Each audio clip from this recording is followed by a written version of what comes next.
Di tengah derasnya arus TikTok, game online, dan AI, siapa sangka generasi Alpha, anak-anak kelahiran 2010 ke atas, ternyata menunjukkan tren yang mengejutkan. Banyak dari mereka justru semakin religius, termasuk di kalangan Muslim. Pertanyaannya, bagaimana bisa anak-anak yang lahir di dunia serba digital ini malah menemukan jalan untuk lebih dekat kepada agama? Apakah ini hanya tren sesaat atau tanda kebangkitan spiritual yang besar di masa depan?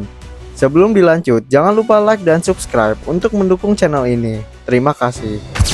Siapa itu generasi Alpha? Generasi Alpha adalah mereka yang lahir mulai tahun 2010, tepat saat iPad pertama kali rilis dan media sosial berkembang pesat. Mereka adalah generasi yang tidak pernah mengenal dunia tanpa internet, tumbuh bersama YouTube, Instagram, TikTok, dan game online.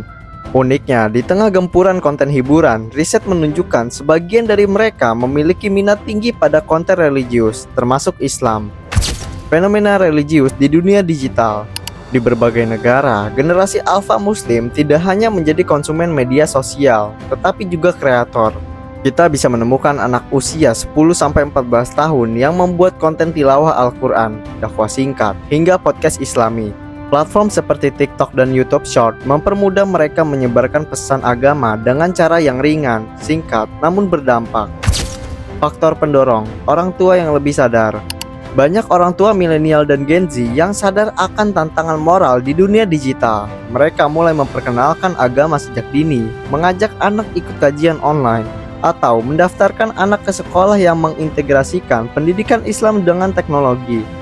Misalnya, muncul sekolah Islam modern yang mengajarkan coding dan hafalan Al-Quran secara bersamaan, membuat anak merasa agama bukan sesuatu yang terpisah dari dunia modern.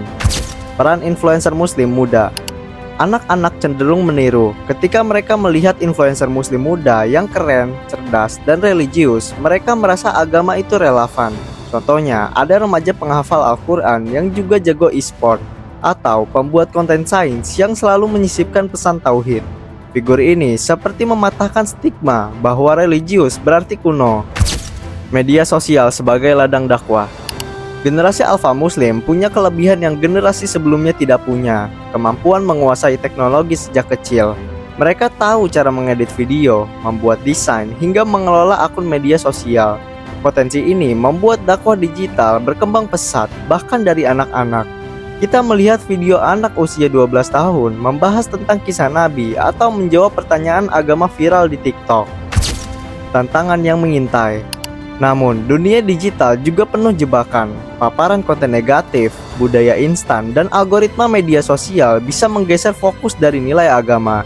Tantangan bagi generasi Alpha Muslim adalah bagaimana mereka tetap kritis, tidak mudah terjebak dalam budaya hedonisme, dan tetap konsisten memegang prinsip Islam di tengah arus globalisasi nilai. Komunitas online Muslim. Berkembangnya komunitas dakwah online yang ramah anak menjadi salah satu penyebab penguatnya tren ini. Grup WhatsApp penghafal Quran, server Discord kajian remaja, hingga game edukasi Islam memberi ruang aman bagi generasi Alpha untuk belajar agama sambil bersosialisasi. Dukungan teknologi Islami. Aplikasi seperti Muslim Pro, Quran Companion, dan game edukasi Islami semakin populer di kalangan anak. Teknologi ini memudahkan mereka berinteraksi dengan agama sehari-hari, misalnya dengan pengingat sholat otomatis atau permainan menghafal doa yang interaktif. Studi kasus, kebangkitan di Timur Tengah dan Asia Tenggara.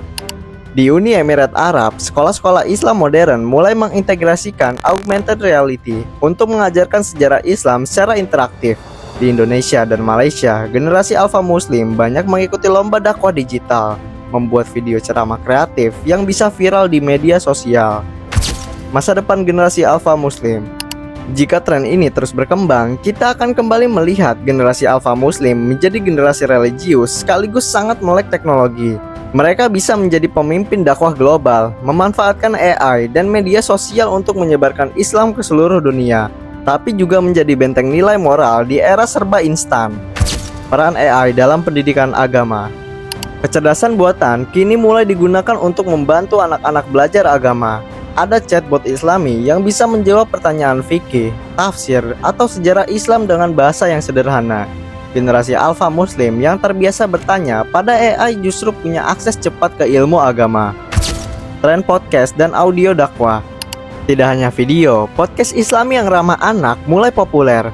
Anak-anak mendengarkan kisah Nabi atau penjelasan akhlak saat di perjalanan, sebelum tidur, bahkan sambil bermain game. Format audio ini membuat mereka lebih mudah menerima nasihat tanpa merasa digurui.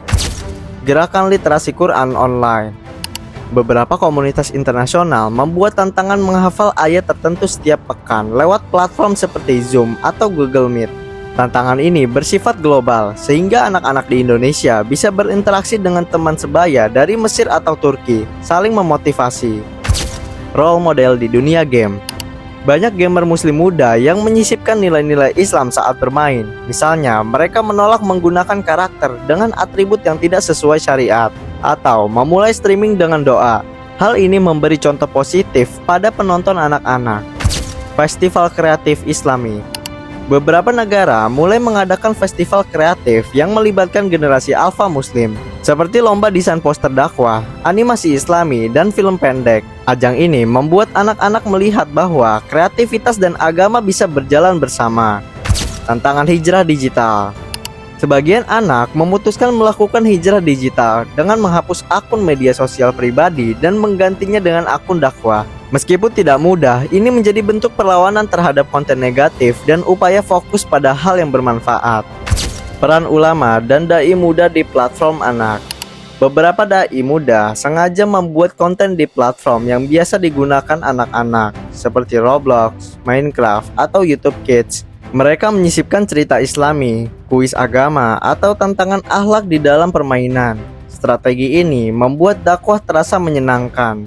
Fenomena ini membuktikan satu hal penting. Fitrah manusia tidak bisa dihapus oleh teknologi. Meskipun dunia digital bisa menawarkan jutaan konten setiap detik, hati manusia tetap mencari ketenangan yang sejati. Dan ketenangan itu hanya bisa ditemukan dalam iman. Namun, kita tidak bisa menutup mata. Generasi ini juga menghadapi ancaman yang besar. Konten yang menormalisasi maksiat, tren yang mendorong gaya hidup hedonis, dan ide-ide yang merusak akidah. Jika kita tidak membimbing mereka, dunia digital bisa menjadi jalan yang menjerumuskan, bukan mengangkat. Ingatlah, teknologi hanyalah alat, baik atau buruknya tergantung siapa yang memegang kendali. Dan hari ini kita sedang melihat tanda-tanda bahwa kendali itu mulai dipegang oleh generasi muda muslim yang tahu kemana arah hidup mereka. Jika kita mendukung mereka, melindungi mereka, dan memberi ruang untuk mereka berkembang, maka mungkin saja kita sedang menyaksikan awal dari kebangkitan Islam di abad ini. Terima kasih telah menonton video ini sampai akhir. Jangan lupa like dan share video ini jika menurutmu video ini bermanfaat. Sampai jumpa di video selanjutnya.